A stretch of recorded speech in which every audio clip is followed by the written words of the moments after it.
Hey there, it's Marley Major. Before we dig in, don't forget to like, subscribe, and ring that bell because you definitely don't want to miss another glorious disaster here on Every Day's a Train Wreck. Because missing an episode, now that would be a train wreck. Let's get to it.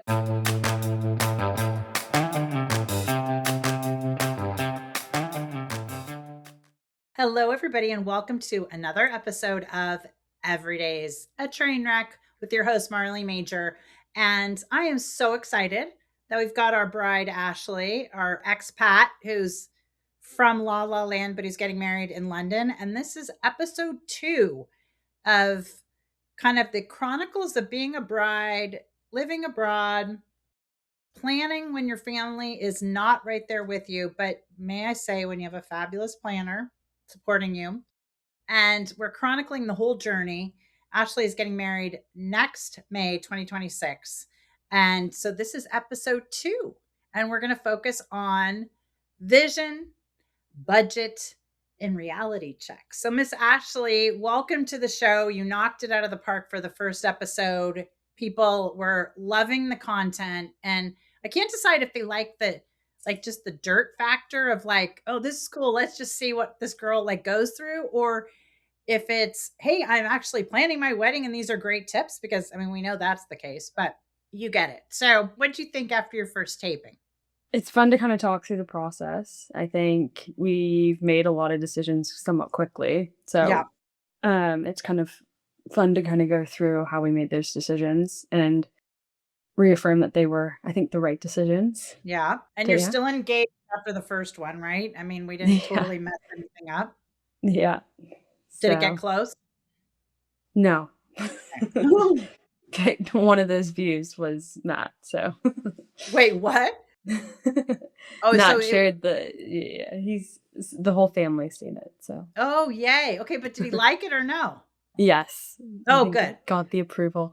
Okay, that's good. Okay, that's good. Those would be very good for our numbers. And since we are in, I think now 71 countries, if you would please tell Matt or anybody that he knows if they can listen to it in Wales, or like as soon as anybody crosses the border into a country, a random country, please just download for kicks so I can add a country to our list. So Will anyway, do. that's my public service announcement. All right.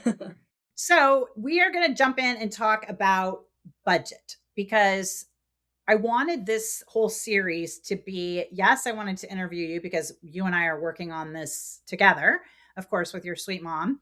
But I also wanted it to be where people could actually like learn how to, they could like rewind.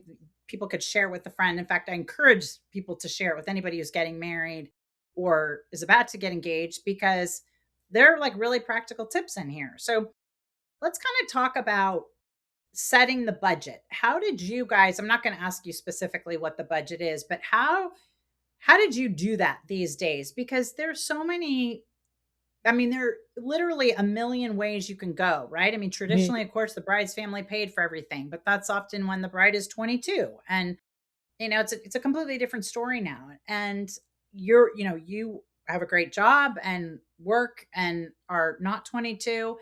And how did you guys kind of come up with this is what it's going to look like? I think we had a rough sense of how much weddings cost. We decided to do a little bit of research first to get a sense of we had a sense of how many people we wanted to invite. And so Yeah. for that size, kind of how did location affect things, and just kind of got a sense of the market. I mean, it Yeah. ranged from, I emailed a few hotels just to get a sense.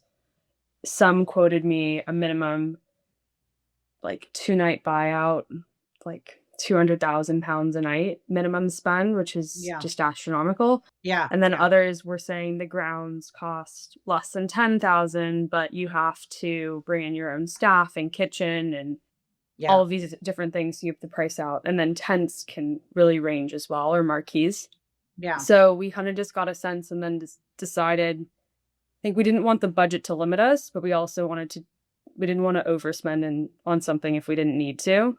So we more so just kind of listed what was most important to us and picked a venue that kind of was in the middle of the road. And we also kind of outlined we really want a good band, and Yeah. so we allocated spending towards that. So we didn't want everything to go to just the venue.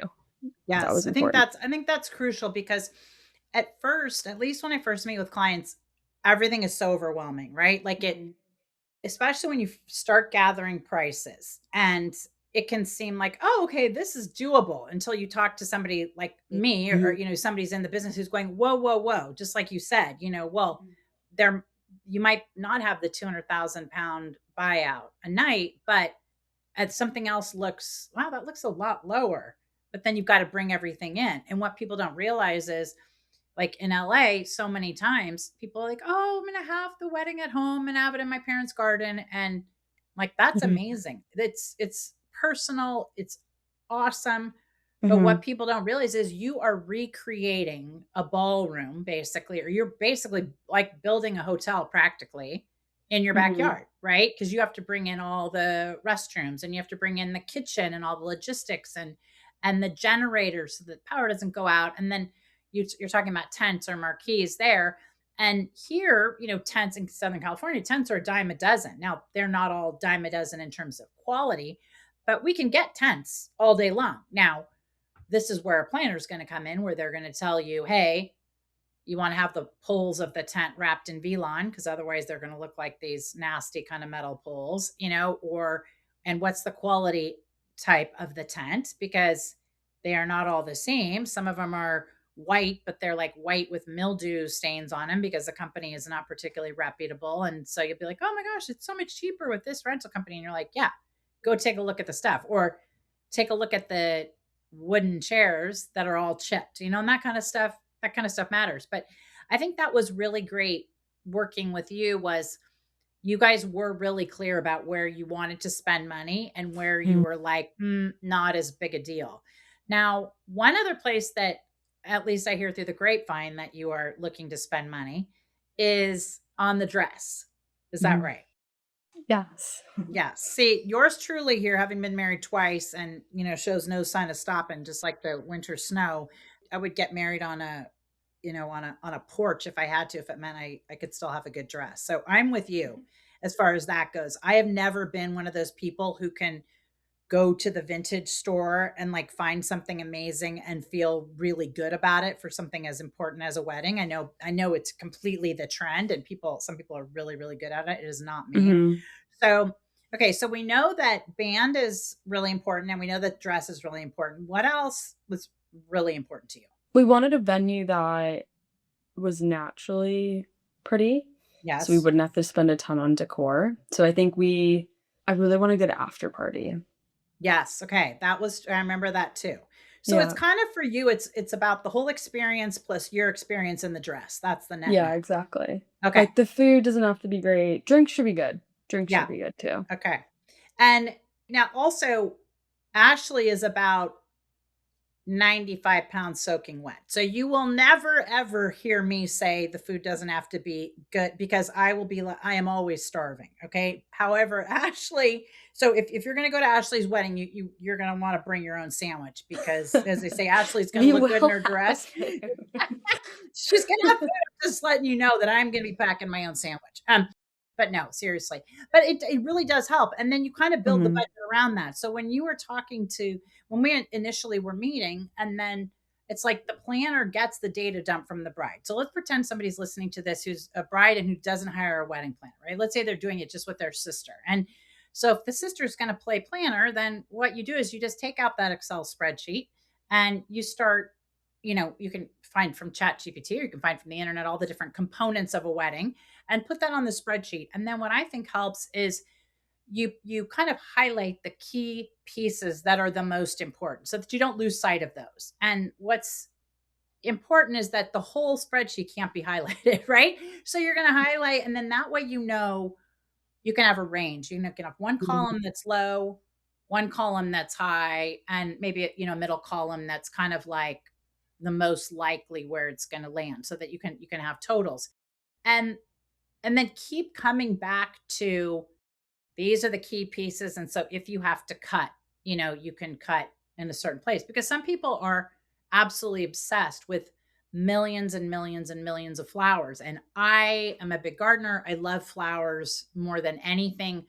But I do think there are some really great ways that you can cut back on the floral budget, because sometimes, Mhm. like, where, like, when you get married, whether it's under the huppah or get married under some kind of arch or something, people don't realize how many flowers get swallowed up in Mhm. just that space where both of you stand. Now, to play devil's advocate, it's also really important because that's where the photos are, right? So you want to keep that in mind. 1 to 10, how important would you say flowers are to you? I think I want a little bit, but I've decided I think florals are especially expensive in London. Yeah. Like, I think in California, you can Oh, find yeah. some more inexpensive florals, but I think for me, it just isn't I'd rather spend elsewhere. I want some flowers, like, of course, there will be some, but I don't think Yeah. it's gonna be a huge part of our budget. Is there anywhere where you and Matt disagreed? Like, Hmm.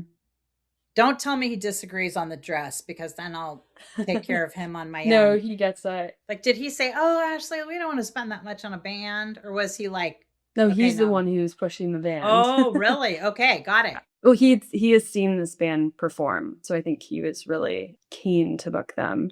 I'm trying to think. We've been pretty aligned on most things. Yeah, I actually think we're pretty aligned on most things. I don't think there's anything that invitations were something that I was thinking about wanting to do well, but I think once we thought more about it, it's probably an area that we aren't gonna go crazy on because Yeah. it's one of those things that you can spend a ton, Oh, but you can yes. also send really nice invitations. So, Yes. I think we still need to figure that out, but I don't Yeah. think it's an area of disagreement, it's more of just, like, a decision we'll make. Okay, well, since my friend at CC New York listens to the podcast, CC, I swear I didn't tell her not to spend money on invitations, because you would be my first choice. So if the invitations are important to you brides out there, go check out CC New York. They are the bomb. All right. So the other thing to keep in mind is your wedding is in London. The Mhm. contracts are all in pounds. So what's really significant is your family, any aspect of it that your family is paying for, Yeah. because you're earning your money in British pounds, your Matt is, and his family obviously is the same thing. But that's something really to keep in mind as far as destination weddings, whether it's London or, Bermuda Yeah. or Barbados, whatever, is the exchange rate. And these days, with so much conflict around the world, Yeah. this can make a huge, huge difference. So did you you're and you're a numbers girl. So did you figure that into the budget? Were you like, "Hey, listen, we've got a plan for this swing, for your portion," or Because the budget I think we've been pretty good about not going crazy so far on the budget. right. I think it was less around making decisions around bigger things, Yeah. but I think it maybe will affect, like, timing of payments. Luckily, like, most payments aren't due until like, they're due over time. Yeah. So, we're kind of figuring that out because the dollar's gone down quite significantly over the last few months. So, Yeah. it's definitely something we're considering because I mean, when it's an expensive wedding, Yep. It it makes a big can difference. really make a big difference, yeah. Yeah. Now, can you talk to people about that? And so if they're not Yeah. familiar, if they haven't traveled, like, what do you have VAT taxes on for a wedding, let's say in London? Because a lot of Mhm. people just have no idea what that even is. Effectively a sales tax, it's usually included in the quoted price. Okay. So, if you see £100, that Right. includes that. And they'll usually then charge a service charge on top of that, Yep. which is not included. So you add, that's 15% or £15. Usually they'll be pretty good about like it's in everything from food to products to everything. So I would say though, it's not when you see a price, it is included. So Mhm. you don't need to factor it in addition to the price you see, but you do need to assume that there will be an additional service charge, which typically is not discretionary. Got it. You mean, and that's gonna be on food and the venue type of thing? Or is it gonna Yeah, be a service charge on other stuff food. too? I think it's everything: food, venue, security, all of it, Really? I That which think. is that's different than we have in the States, because For us, Yeah. the venue, like the venue, food, beverages, labor, of course, all Mhm. associated with the venue, we know we're going to have a service charge, but you don't usually have Yeah. a service charge on entertainment. So that's something else that's important to point Yeah. out. And then how have you budgeted for surprise stuff like tips Mhm. or like, oh, whoops, the shipping is going to be extra Mhm. or have you?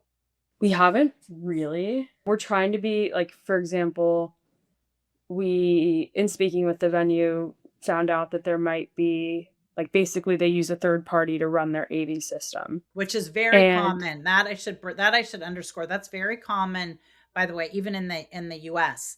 And I know in a lot of countries is not just Britain. So that's something to keep in mind is when they sub it out to a third party, A, do you have to use that third party?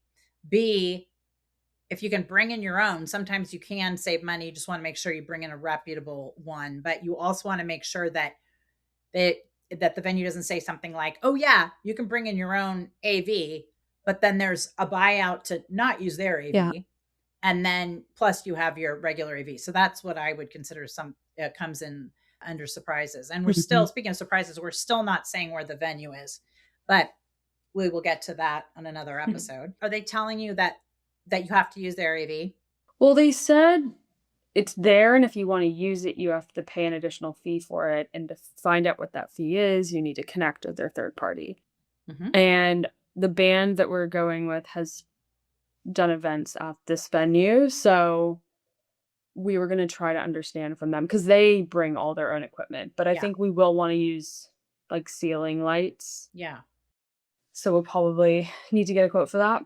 But those are, like, it's the kinda thing that's, like, it's not in the contract, and if you right, ask about it, it's a bit ambiguous, like, you just yeah, don't know. For the bar, we there's no, like, per person open bar charge, you just pay for every drink. yeah. So we built, like, a little table to kind of figure out how many drinks people will Of have, just course, to you kinda think, get a rough yeah, sense. yeah, yeah. And then, yeah, just so we can price out, like, how bad could it be. Yeah. It can Um, be bad, by the way. yeah, because you don't wanna assume it's gonna be, I don't know, one number, and then you see something triple or quadruple that. So and that all went into, I think, deciding if we were gonna choose this venue. So but I assume that there will be surprises around everything from food and beverage to Yeah, AV to florals, yeah. everything. Now, a couple things to keep in mind. There are ways to keep the bar budget down. So, an Mhm, after party is really important to you. It's like a lot of times you can get away with an open bar, total open bar, beforehand. And then people do like just wine and obviously non-alcoholic drinks, but like just wine at the dinner, mhm. and that helps a bit. I'm not saying that that's what you're doing, but that is something to consider.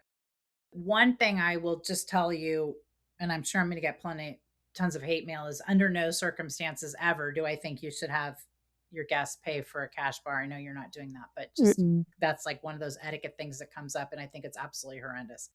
And then one thing that was interesting though is the corkage fees. We found those to be pretty high.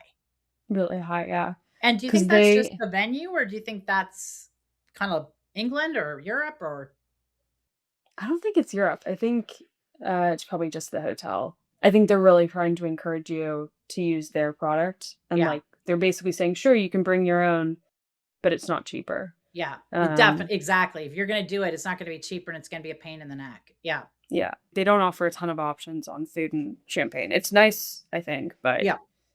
it's pretty limited. Yeah. And then the other thing too is what you can do is even if you have, an open bar, Mhm, you can still pre-select like house red or like whatever your quote house red or white is going to be or what your champagne is going to be.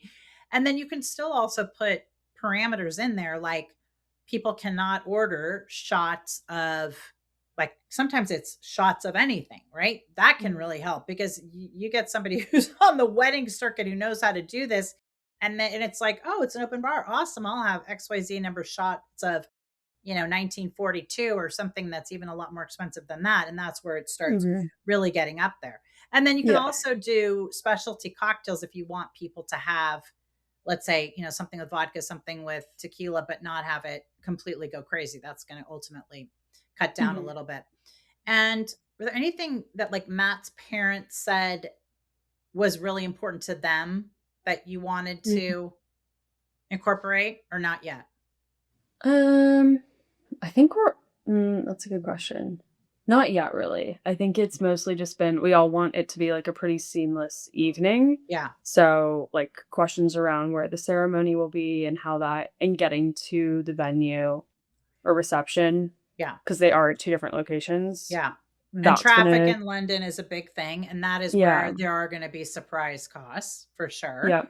Because then a lot of time people don't realize too, like with limos or with transportation, they think, oh, hey, can you just transport us in between, the ceremony to the venue and then like, go off and get a sandwich for a few hours. And it's like, no, you pay waiting time, even if those buses or the special cars are just hanging out, Yeah. you're absolutely paying for them because they can't do another gig in the meantime.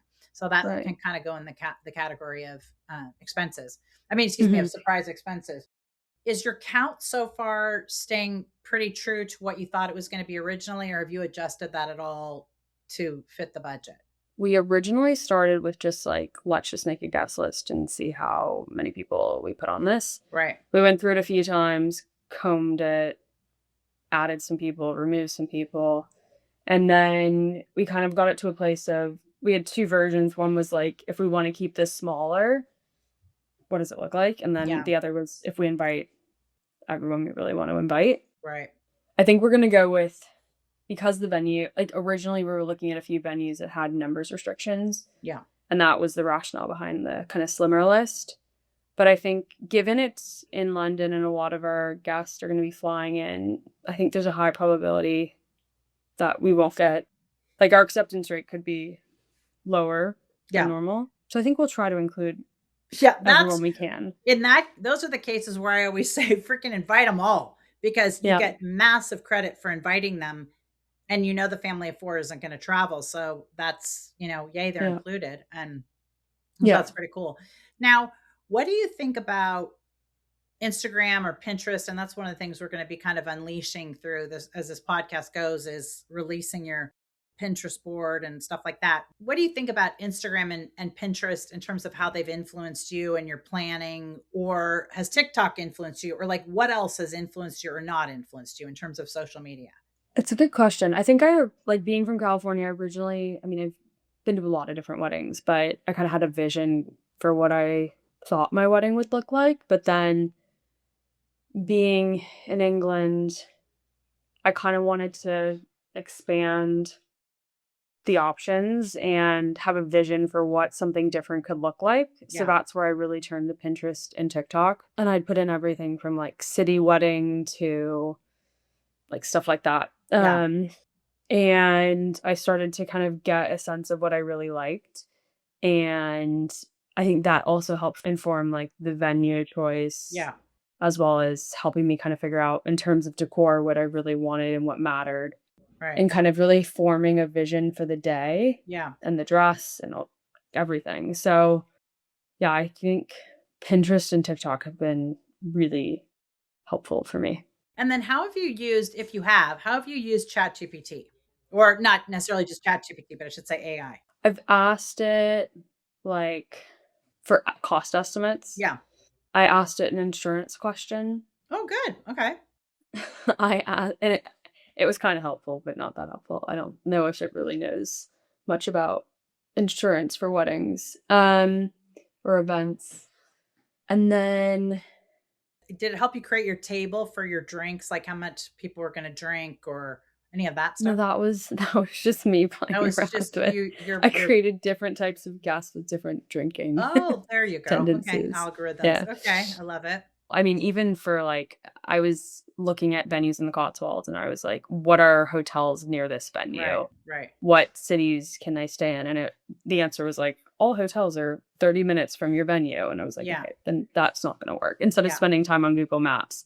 So I think Right. it kind of helps you answer some questions pretty Yeah. quickly. And one of my go-to things, because I love AI, I'm afraid of it in the sense of Not that it's going to take everybody's jobs, but I am afraid of it in the sense of I think it is going to get smarter than us one day and swallow us all up. But that being said, I do love where you ask it whatever specific question you want, and then you come back with like, what else should I be asking you that I haven't, meaning to chat GPT? Like, Mhm. hey, I'm doing what, and to me, AI is all about the question and setting up, not just like, I'm getting married and I have a party group of 50. How much are they going to eat or how much are they going to drink? But like giving all the specifics, like, I'm getting married in the Cotswolds with a wedding of 200 guests, and then you give the age range and you give the male and female component, you give the time of year, because what really affects drinks and food and consumption massively is weather, time of day, young versus old, and as I say, temperature, but then like male versus female too. Because I mean, we've done some corporate stuff where we'll have, the, I'm making this up, American Beef Society or whatever, and it's all men, coming in for a conference, and you better believe your food and beverage prices are going to be very high because they are not going to be like, oh, let's have a little, light past hors d'oeuvres of this or that. They want to eat. And then the other thing too is sometimes it's like you think, oh, well, young people are going to be big drinkers, but if you've got a lot of older people who are used to like really good scotch or something, that's another way where it can really ratchet up. And then if it's a destination where, everybody's going to be on the party bus type of thing, or you're doing the equivalent of Uber vouchers and everybody knows they don't have to drive, that everything that changes the picture massively, because if people think, oh, guess what, I don't have to worry about drinking and driving because I'm on their bus, then you're set. Now, one of the things that I do want to bring up for people who are listening to this is that I do think it is one of the most important things right out the gate to decide the venue, because the venue really does set it's kind of like the hub, and then you've got, all the spokes of the wheel. The thing that where couples I think do blow money or can really make a mistake with this is not doing what we're talking about, which is that like being in a rush to pick the venue without kind of formulating the other components that are going to be part of that budget with that venue, right? And like you said, if it's the Cotswolds, you're going to have a lot more in terms of transportation fees, Mhm. and one of the things we talked about, like if something goes wrong, you're much more limited out in the country than you are going to be in London, where whether it's ice or anything else. So I do think that's one place where people can make big mistakes early. The other thing too is I really encourage clients to put the whole budget together like on a spreadsheet before you start massively knocking out deposits, because once you start signing contracts and paying those deposits, you're locked in. And keep in mind, you can't usually just say, oh, I'm going to change the date, or I'm going to change the day, or I'm going to, it just doesn't work that way. And I know I've heard so many times people get upset with venues. They're like, well, I just was going to change this or that. It's like, yeah, but they've turned down so many bookings since you called them and tried to secure it. So those are a couple places that people can make mistakes early. What about like, were there any mistakes that you kind of almost made that you didn't make, or that you know some of your friends have made that were like, oh my gosh, don't do that? I had one friend commit to a venue just to, like, lock it in because they Hmm. were afraid it would Yeah. go, but they ended up switching venues because they found something. So they lost, like, I think 25% of the deposit. Yeah. So I think making trying to rush a decision. Yeah. I think we just after reviewing the contract, like, there are just a few things that you should think through and push back on or get more clarity on. There's a couple things that they've said verbally but haven't put in writing, so I Oh, think that's huge. That I'm so glad you brought that yeah. up, because one of the things that I'll do is, even if like you're going to talk to the venue or a vendor or something, Mhm. and let's say I'm not there, not part of the conversation, at the very least, you chat with the person and then, hey, we just got off the phone, and per our conversation, we just discussed this, and this. Mhm. And if I've missed anything, please let me know.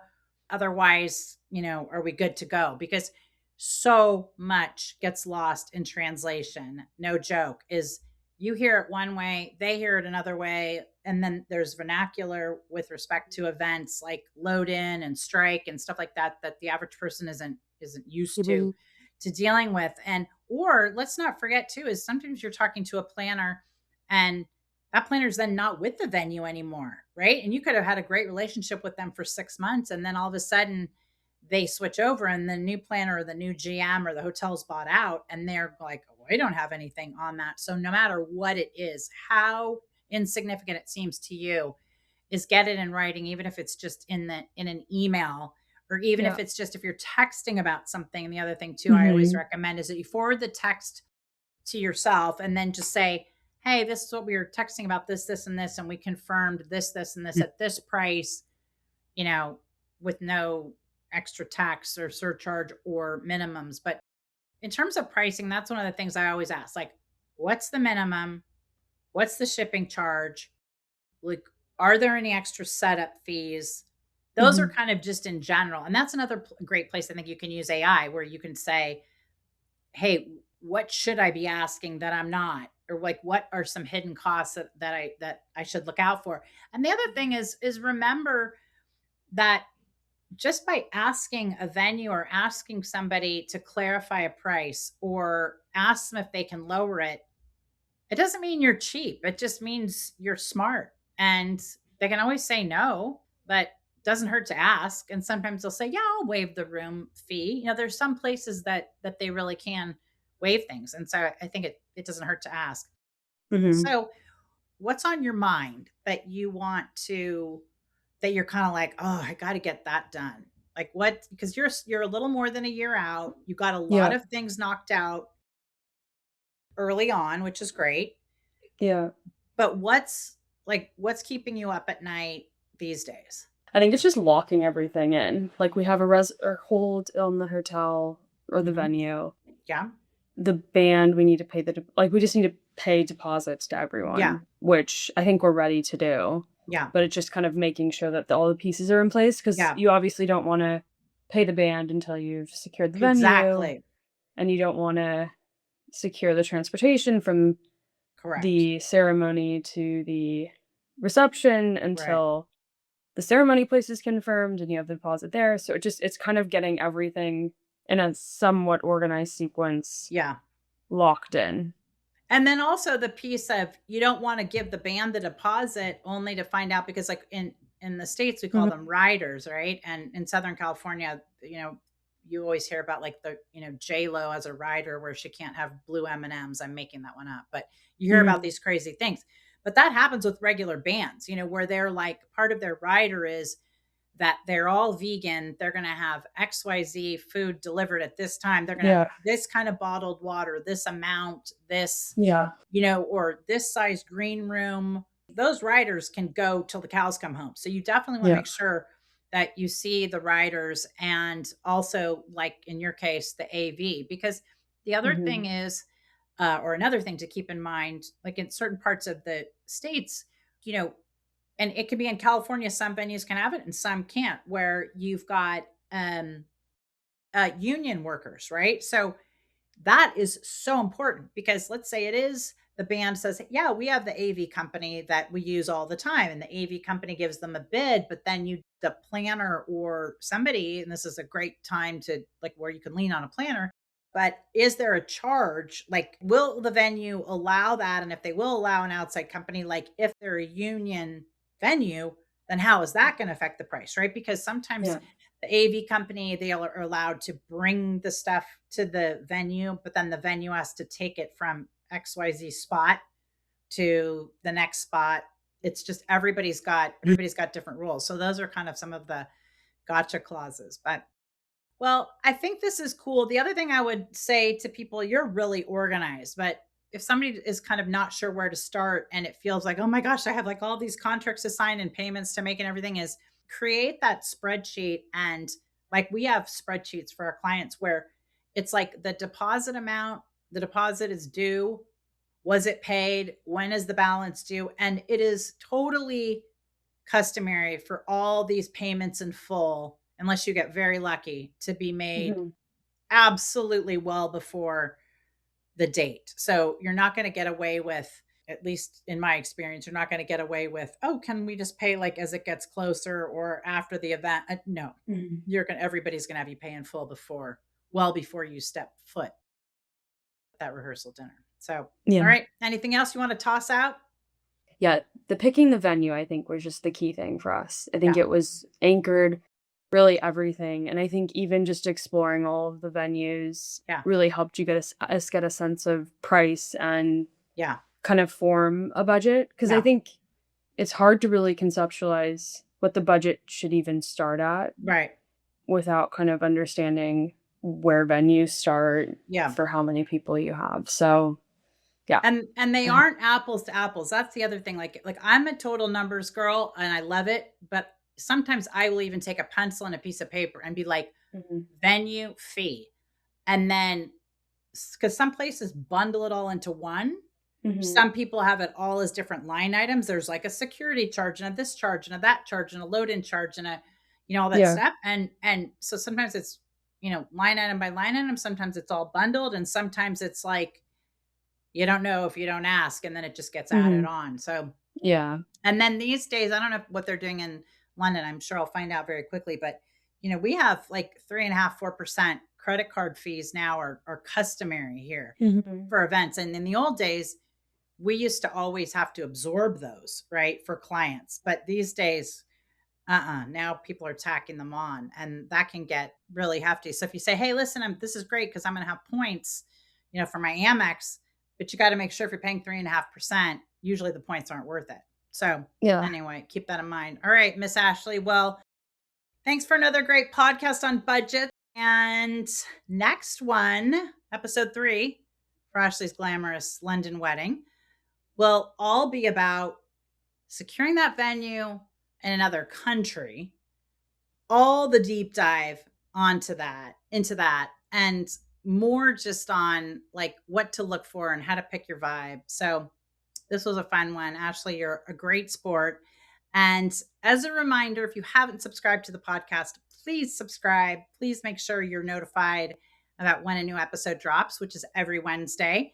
And most importantly, if you have somebody who's getting married, a friend, a daughter, a cousin, a relative, whatever, forward them the series so that they can follow Ashley and her journey from getting engaged in Paris all the way down the aisle in London.